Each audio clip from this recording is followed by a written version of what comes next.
Hello, I'm your host Jim McLean. Welcome back to a brand new series of the Omniplexx movie review show here on NVTV. Let's see what movies we'll be talking about tonight. Ahead of the film's release this week, we'll be showcasing the Irish premiere of Young Plato at this year's Dublin Film Festival. We'll be reviewing The Batman, which is out in cinemas now. We'll be speaking with members of the cast and crew of the new Netflix thriller Nightride, which is also this week's pick of the streams. And we'll wrap up this week's show with our DVD of the week, Steven Spiellberg's West Side Story, which is available to buy now. So that's what we've lined up for you on the first show in the new series, and joining me here in the NVTV studio is local cosplayer Gabrielle Riddiough. Hello. And blogger and film critic Hamish Calvert. Hi Jim. Guys, we are back. We're going to be talking all things movies, but I know there's quite a few films have been released whilst we've been off air. We could talk about Belfast, we could talk about loads of things. I know this week we're going to be talking about The Batman, but one thing that caught my eyes in the last couple of weeks and following the film's release is the fact that here in Belfast, where usually we're used to films getting banned, we got a change in the BBFC's film classification. We now have a 15A classification where children under the age of 15 can now go see this film as long as they're accompanied by an adult. I know we're going to be sharing our thoughts shortly about the film, and I just wanted to get this little bit of the conversation over and done with. So I have mixed feelings about this, and I'll come back to that, but I'm going to come to you first, Hamish. Where are you going to lie on this? What's your thoughts on this new classification by Belfast City Council, basically to allow, as I say, younger viewers to go see the film? That I didn't realise this. There's this 15A style classification down in the Republic of Ireland. This now brings Belfast in line with down south. So what's your thoughts? Yeah, it was the first I'd heard of it as well, and I immediately thought of our very hardworking cinema staff, and it will alleviate a lot of earache for them, I'm sure, which is something to be positive about, because I know that's always been tricky for cinema staff who are just obeying the law and asking for identification when there's age-restricted films there. And I think it then lies with the parents, and I think that's a good place to let that decision lie. I think when you've got a property like Batman, it's a popular film that kids around that age who are just below will want to see it, and I think inevitably they'll see it by one means or another. So I think it's better to let parents decide if it's appropriate, accompany them to the cinema, and contribute to more ticket sales as well, especially when we've had so many closures recently too. As an adult, I want to go see a film that has a 15 certificate that I know there's not going to be younger viewers there. That there's that charm of being able to say, I'm big enough, I'm old enough, I can go see an 18 if I want, all those type of stuff. I want to see a film, I know that, well, there's not going to be younger viewers there. But that's just me. Gabrielle, I know, as I say, we're going to be talking about The Batman in a moment, but generally your thoughts on this idea and this precedent that it potentially sets going forward for this new 15A? I can understand where you're coming from, where I hate when there's younglings in the cinema sometimes and you're trying to watch it, and if it gets boring or it gets too much, they can act a bit of a maggot, to put it quite nicely. But I'm a mum of a 14-year-old son who took him to see The Batman with my daughter and my husband, and I could understand why it was a 15A, so I'm glad I went to see it with him.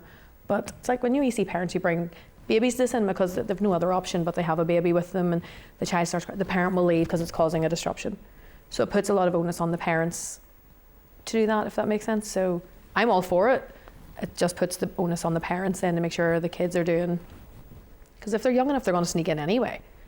If they're too young, but they'll get in regardless. But if the parents are with them, it takes that pressure off the staff. It puts it on the parents to get them to behave watching it. And coming back to what Hamish said, if you are a parent and you have a child that wants to go see the film, look on the BBFC website, look on the extended classification, see what's going to be represented on screen, or help cinemas out a lot. Go see it yourself beforehand, and if you feel, right, yeah, I think my kid can take this, then go see it, and cinemas get your money twice. But anyway, I just thought it's an interesting conversation, and it frees us up to talk about the film a little bit later on. But we're going to move on, and last week we got a chance to showcase the Irish premiere of the new documentary Young Plato.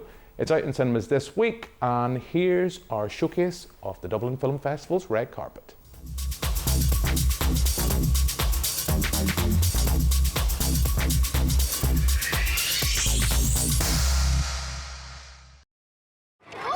One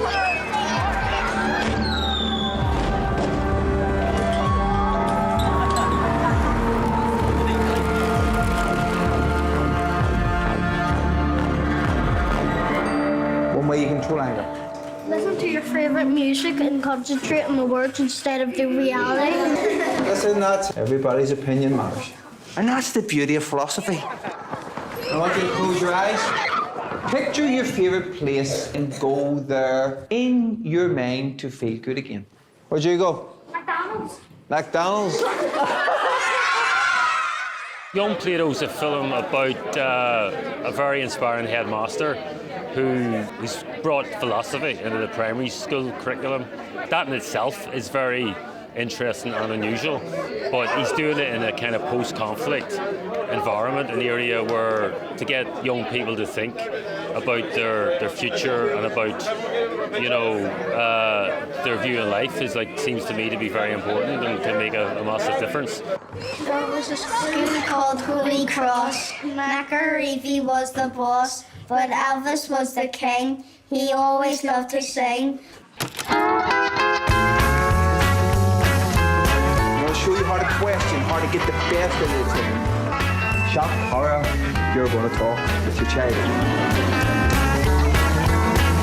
We've been doing philosophy for a couple of years, and it had been promoted through the papers, and we did a small sort of documentary with the arts, black arts up in Belfast, and I think Nessa and Declan became aware of philosophy in the school through that, and they approached me and asked, look, do you mind if we come in with a camera and just follow you, just to see what you do? Because what we're trying to do is we're trying to make a sort of documentary that will sort of look at how philosophy and pastoral care empowers children. I mean, for me, it's how I film. Like, observational filmmaking is what I do, and so I really love the process of that.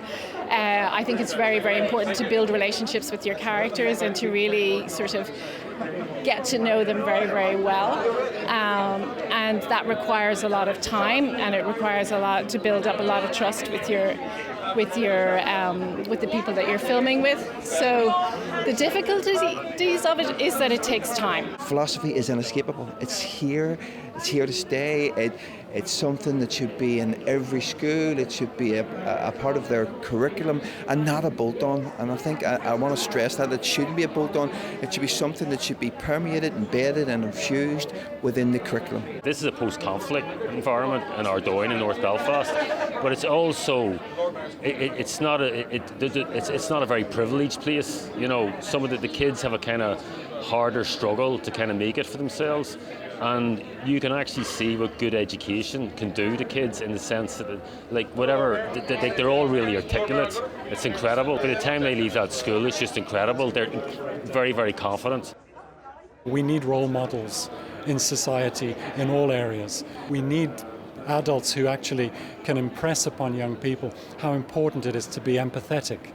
You know, how important it is to care and to not react with anger and violence. What I really am excited about is how people will receive this notion of teaching children critical thinking from a very early age, and see what a powerful tool it is, and how it, will help us build a much better and resilient generation. We teach best what we want to learn the most, philosophy, and that is why that passion will stay with me, because I continually learn and will always learn about philosophy. And that's more the theorists. The kids do philosophy, and it is an activity, it's not a theory.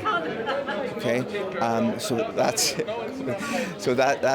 That's where we're at with that. But I think it's important that they do the philosophy first, and then the theory comes after, because the theory will come after, because they will see what the thinking of Seneca is, what the thinking of Socrates is, and how it applies to their lives and the lives of others as well.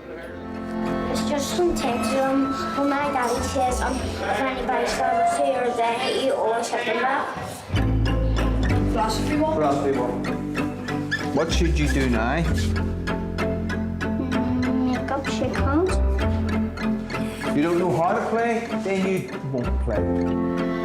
So make sure your apology to Jared is good.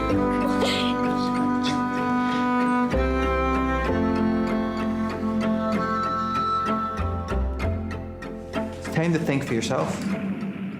So that's our showcase of Young Plato. The film's going to be screening here in Belfast at the Queen's Film Theatre from the 11th of March. And with that, we shall move on to this week's big release.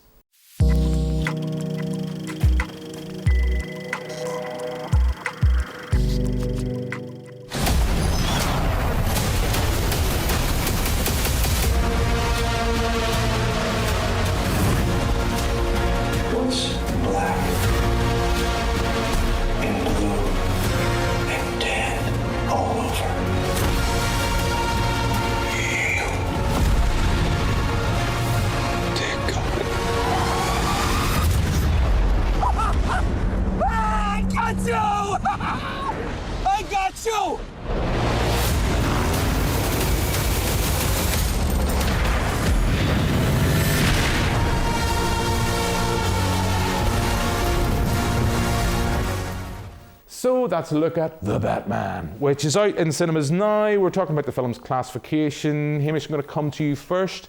What do you think of Matt Reeves' latest adaptation of The Caped Crusader? We see Arpat is Arbat. He's into the second year of his tenure as a Caped Crusader, and he's trying to clean up Gotham. But we have the small matter of the Riddler. So what do you think of this 3-hour extravaganza?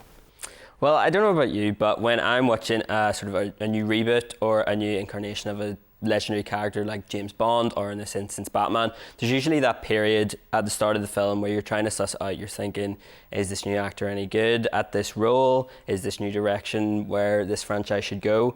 But I was pleasantly surprised, because from the minute this started, I just felt at ease with everything that was going on. I was convinced by Matt Reeves' Gotham, I was convinced by Robert Pattinson's Batman, and I liked the change in approach. We've sort of had this departure from the more animated style that Ben Affleck was doing with his films with Zack Snyder, and I like this more grounded, darker approach. It's more like a detective movie rather than a superhero movie. It's sort of akin to the likes of David Fincher's Zodiac and Seven.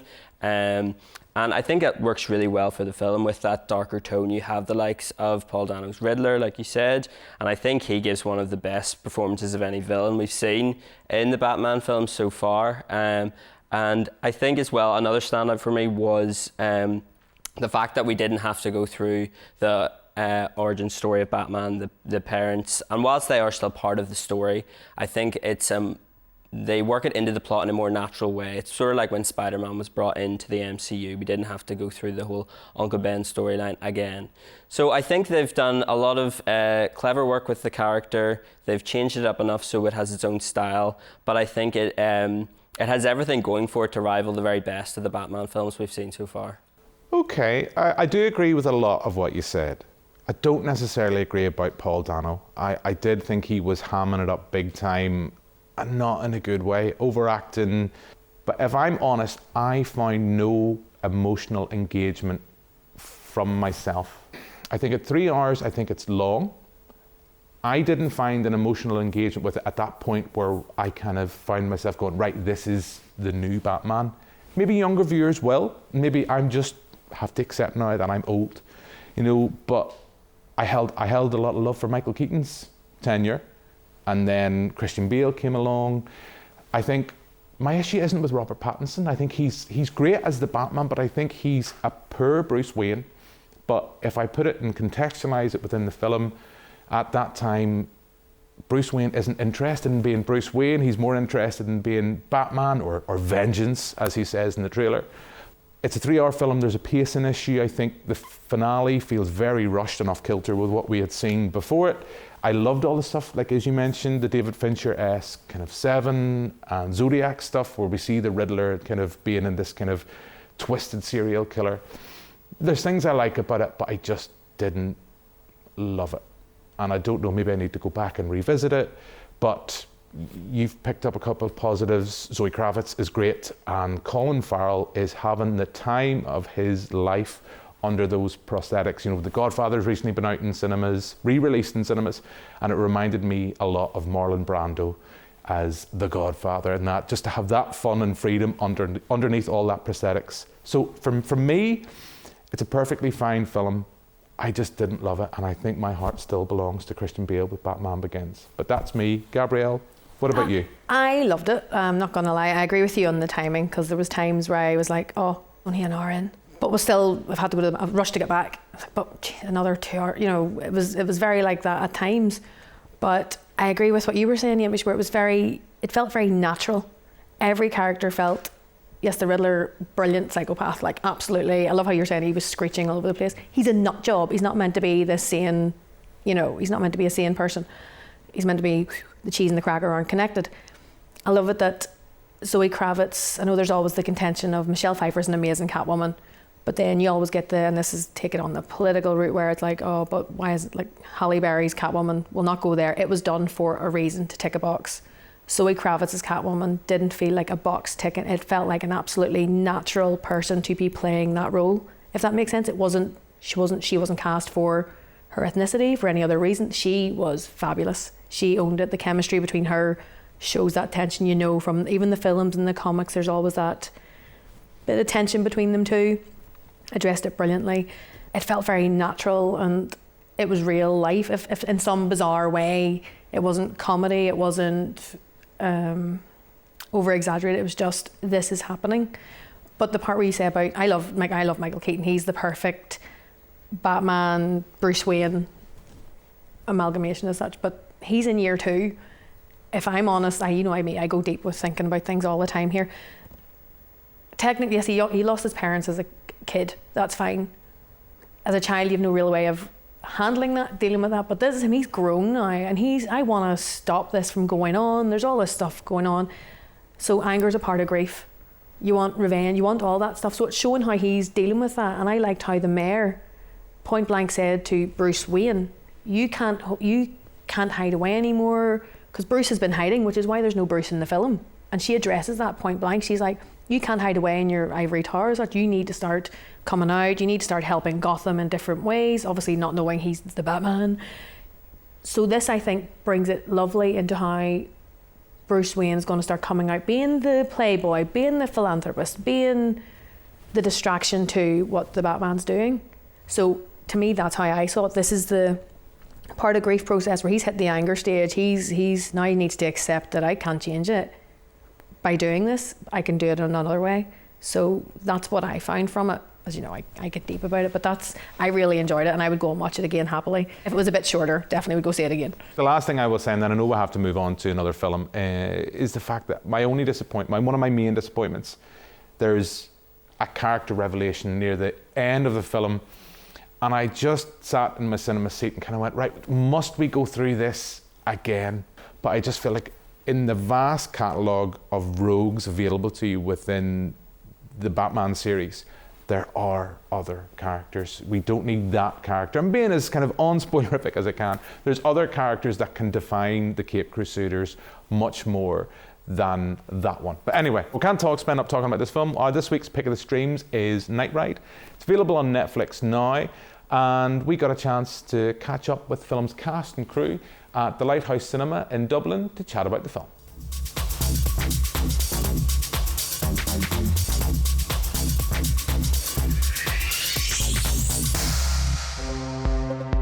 Once we do this, you'll be out. I'll be out. We'll both be out. I'm gonna be there, 11:15, 50 keys. A minute late, the deal is off. Just single Dutch. What does it mean? You're just picking up a bag, in and out. Time is luck.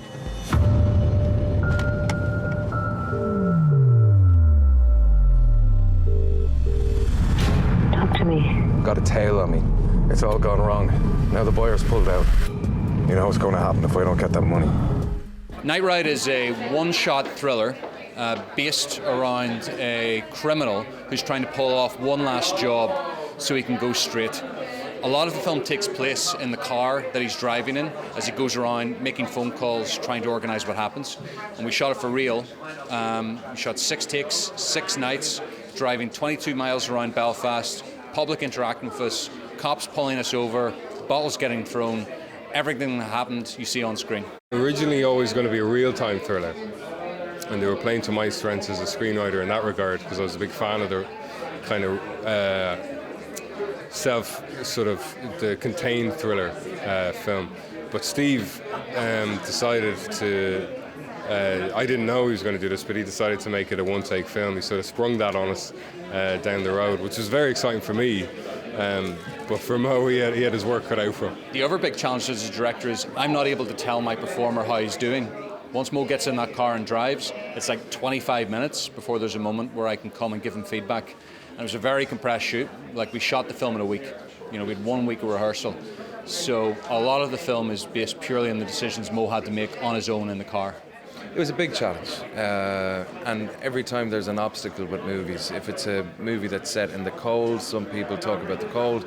If it's a movie that's about the social conscience theme, people talk about that. But this was a technical aspect which actually helped the reality of the character, and I trusted Stephen in his vision about getting it done in full 90 minutes. I've never been to Belfast before, and it was a weird time to be in Belfast because it was in the middle of lockdown, but I really want to go back to Belfast, and when we were there, Mo showed me around some pubs and some historical places, and he told me a bit of Belfast's history, and I found it fascinating, and although it was a complicated time to be there, it was very special.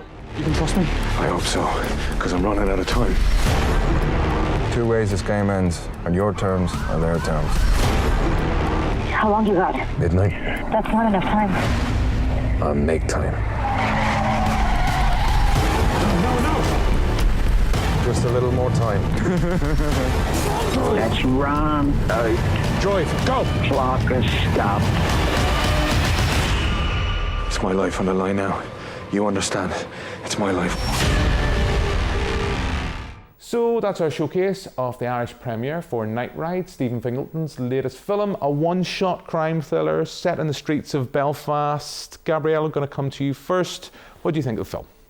Surprisingly enjoyed it. Did not expect, because it's definitely not a film that I would purposely put on. But I can't put into words how or why I enjoyed it. The fact that it was done in one shot is fabulous. Like, credit to the actors for having everything done perfectly. If there were any slip-ups, I certainly didn't see any. But really enjoyed it. Loved all the characters. Loved that there was so little cast. All the phone calls. Took a bit to get into at the beginning. If I'm honest, when we first saw the subtitles, I was going to message yourself and be like, is this like a subtitled film? I'm sort of not sure what's going on here. But I loved how it showed that drugs don't do drugs, kids. But no matter how you try and get out, there's someone somewhere is going to be doing it. I was sort of expecting, are they going to end it badly for the main guy, because you have to send a message. But I'm like, but there's no point, because even if it did end badly for him, Ringo's still out there, someone's still out there doing the drugs, doing the deals, doing all the dodgy stuff. So I like that aspect where he's got out, but has he got out? I really surprisingly enjoyed it. So, well, Ringo's out there, but we don't know about Paul, John and George, but let's not pull on that thread. I surprisingly like this. I'm always intrigued by stuff that is proclaimed to be shot in one take, because sometimes we see films like Birdman or Rope, Alfred Hitchcock's Rope, that proclaims to be or tries to give that appearance, but it's edited and it's been brought together to look like it's one shot. Then we also get films that I absolutely adore, like Victoria, which was out a couple of years, seen at the London Film Festival, shot in one take, and I just think it's a marvel to think for that film, which is longer than this. I always say to myself, I can't fathom, I know I'm a critic, but I can't fathom how you get from A to your Z and keep your cool the whole way through. I mean, fair play. And Mo Dumford, who is on screen pretty much from start to finish, carries this film. But at the start, about the first 30 minutes, 40 minutes, where it's mostly just a camera that's mounted on the car and you're watching his interactions on the phone, I was going, is this going to be it? Is this going to be it? It's an intriguing experience. Is it not only a one shot, but is it like almost kind of venturing into shared screen kind of stuff when you're watching kind of just literally him engaging with his partner, his cohorts. It's a bit topical. We have a lot of Ukrainian kind of references in there. There's Ukrainians in this film of sorts. We also have Stephen Frears, whose voice is terrifying, as I think it's Joe is the film's supposed big bad. So I'm intrigued by this. I am a fan of Stephen Fingleton. His previous film, The Survivalist, I wouldn't say I loved it, but I appreciate a lot about the technical attributes towards the film. This isn't the second feature I'd have expected from him, but I think there's enough there to remind me that there is a talented filmmaker there. But I still think, if I'm honest, from a technical point of view, you probably could have done a lot more with this film as a one shot. But then that's probably also the limitations that are imposed with the one shot. So Hamish, Gabrielle's weighed in. I've shared my thoughts. Where are you going to go?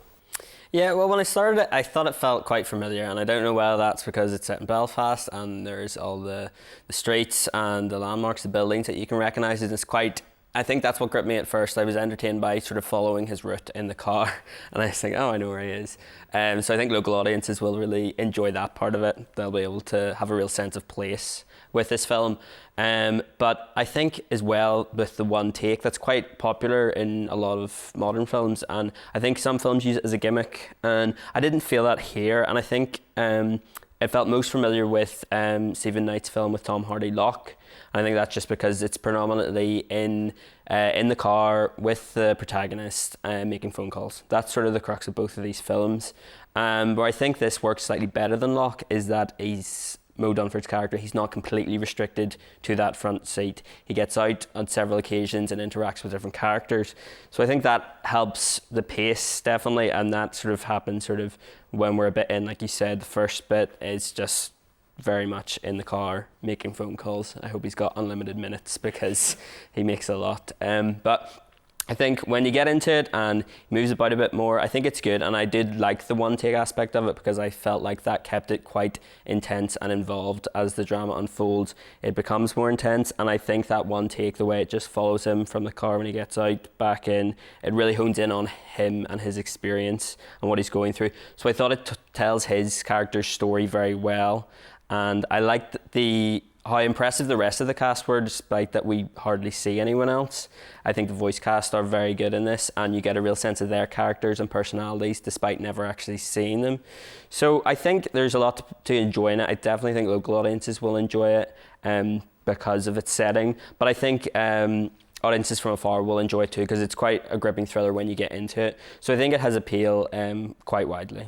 Yeah, I can't agree with what you're saying. I enjoyed it. I didn't love it. There's a lot of things I liked about it. I do think there's a pacing issue, and also there's a shout out to a Chinese that I know in Belfast. So, hey, as we say, we all like that sense of place. With that, we shall move on and wrap up this week's show with our DVD of the week.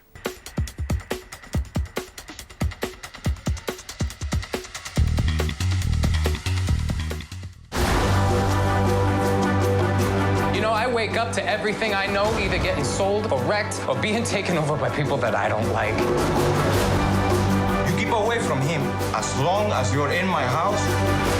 I'm a grown-up now, Bernardo. I'm gonna think for myself. Tony, we need you if we're going to war.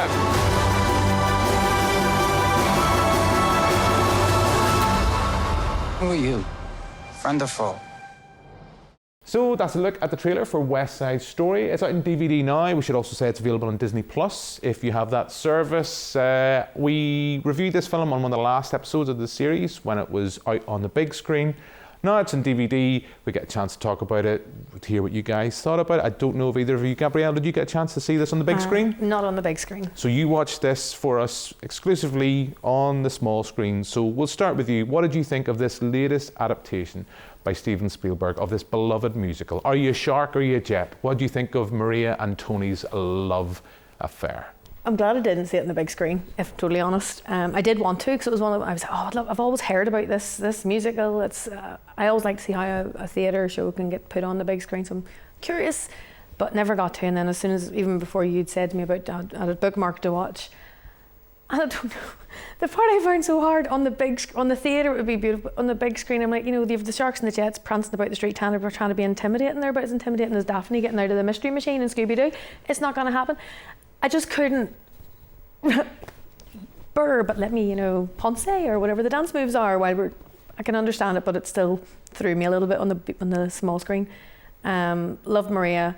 They were cast lovely, cast really well, and the wee granny, Tony's wee granny, or I don't know if she was his granny or she was just the Puerto Rican married to his granda or something like that. So other than trying to wrap my head around them trying to be intimidating while dancing so softly, it threw me. But other than that storyline, I enjoyed it.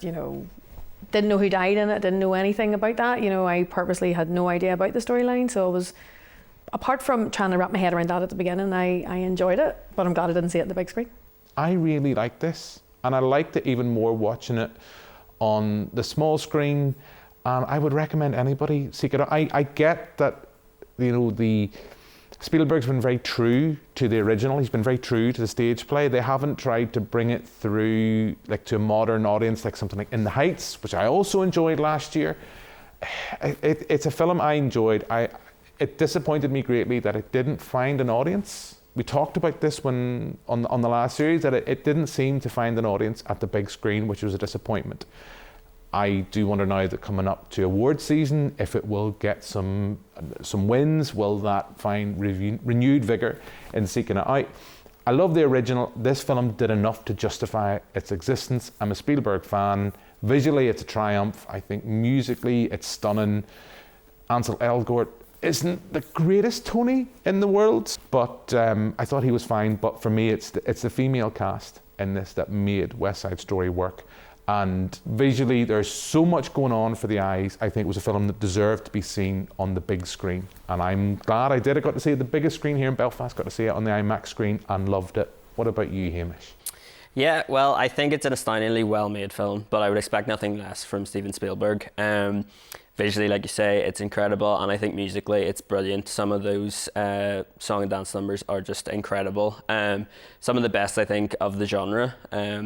I think the supporting cast are all incredible, and they really carry the film. I think Ariane DeBose and David Alvarez especially are electric. Their chemistry is amazing, and that leads me into my biggest issue with the film, in that Tony and Maria's all-enduring love is just not convincing. And I think most of the fault lies with Ansel Elgort. I think he's miscast. I think he's a bit of a charisma vacuum, and it wasn't convincing. And in this story that is like Romeo and Juliet, that love has to be convincing. And when you've got a supporting cast and their love is convincing and their chemistry is brilliant, I sort of felt that when it was Tony and Maria, it was a bit of a chore to get through. As soon as they were off screen, the film's a breeze. But that being said, it's still excellent, and there's enough else going on that it almost doesn't matter. I think it is brilliant, and even compared to the original, I don't think that one is necessarily better than the other. I think they're different. I like what Spielberg does in terms of the casting and giving more of an authentic representation to the Puerto Rican characters. I think they're much more developed, and it's a much richer and culturally appropriate film because of that. So I think he's updated it as much as he can and done an amazing job of it. It's just a real shame about the lead actor. Yeah, I can't disagree with you. I think I said at the time when we reviewed this in the last series, I love what he's done with language in this film, that there's no subtitles and you just have to sit back and you can get the gist of everything. You don't need subtitles, and he's talked about this giving English power over language, over any other language. I would have loved him to really push the boat out and done one of the songs in Spanish. I think that would have been very powerful for me. But anyway, we are nearly out of time. It's interesting to hear what you both think, and that brings me then to my last question. On this week's show, I want to hear what your movie of the week is, and I'm going to start with you, Gabrielle. Of the 3 films we've discussed this week, what would you recommend our viewers seek out above anything else? You're not going to believe what I'll say, but I would say West Side Story for what Hamish says, the cultural appreciation and the colour and the songs. Don't get me wrong, I know I didn't sound like I was the biggest fan of the film, but the music and the soundtrack, you do just want to dance to it. So that would be my recommendation, to go and watch it, because it is a beautiful, colourful, culturally aware film for the family.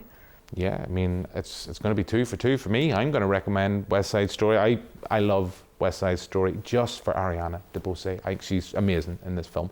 But Hamish, where are you going to weigh in? What is going to be your film of the week? I'm Team Arbats all the way. Just to hear that roar of the Batmobile on the big screen, it has got to be The Batman. Okay, well, that's Hamish picking The Batman. So that's our 3 films we've talked about this week. So all that's left for me to do now is thank both my guests. So thank you very much, Gabrielle. Thank you very much. And thank you very much, Hamish. Cheers, Jim. And thank you very much for watching at home. We'll be back next week with a brand new episode. It's great to be back. Hopefully you'll enjoy this new series of the Omniplexx movie review show. So stay tuned and we'll see you again next Friday. But for now, until then, goodbye.